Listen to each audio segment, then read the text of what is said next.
The treasure hunter is incredibly lucky. He had just started working not long ago, and old Jin caught a bunch of gold. He then proudly showed off in front of the camera. But what he didn't expect was that these were just appetizers. In the nearby rock crevices, there were more hidden gold.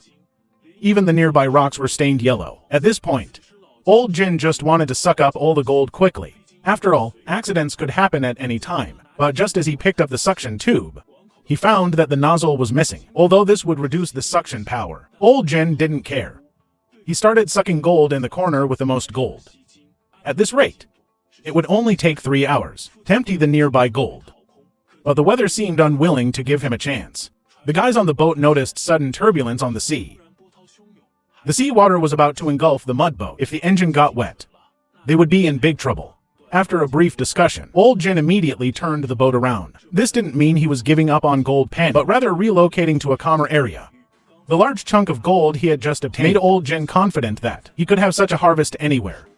Meanwhile, dozens of kilometers away, old Young also experienced his moment of glory. Although paralyzed in both legs, it didn't hinder his gold panning progress. Soon, the nearby small pieces of gold were all sucked up by him. But after moving a few meters, there was another rich gold gathering place. It's not an exaggeration to say that the mining area where old Young was even more terrifying than where old Jin encountered. With the help of the suction nozzle, old Young could suck away some rocks with attached gold. These gold-bearing rocks would be collected during the subsequent processing, accumulating little by little. Everyone understands. So, old Young paid close attention to these rocks. He didn't miss a single one he saw. But what he didn't expect was that the rocks actually blocked the suction tube, seeing the mud gradually stopping its work. Everyone got more and more anxious. They needed to find the blockage quickly, or the mud boat might be permanently damaged. But his strength wasn't enough. Then he resorted to brute force. But the next second,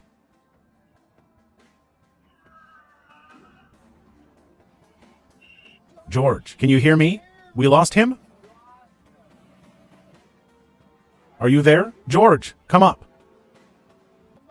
Do you copy? Copy? Fortunately, it was just a communication failure. Old Young was unharmed. He became much calmer at this point. He climbed up the pipeline and gradually checked along the pipe. He quickly found the blockage. Taking the wrench handed over by the team member, he smashed it several times. Many small stones flowed out of the pipeline. Finally, he could pan for gold again. On the other side at this moment, old Jin had already escaped the storm. But after leaving that mining area, he didn't have such good luck. He wasted the whole afternoon and didn't find half a piece of gold. As evening approached, all the treasure hunters returned to the harbor. Old Jin had already started gold panning, and the unexpected result of the panning, combined with yesterday's harvest, yielded a total of 45 ounces. That's a whole 2.5 kilograms, directly bringing him an income of $60,000. It's unimaginable how terrifying today's harvest would have been without the storm. Old Jin undoubtedly secured the top spot. In contrast, old Young and his team, although old Yang's gold panning seemed smooth, the harvested numbers only stopped at 1.5 ounces, worth $1,500. Old Young put them in small bottles, but there was still more than $7,000 to break even. If it's not made up soon, old Young is not far from bankruptcy. He must make up the shortfall quickly.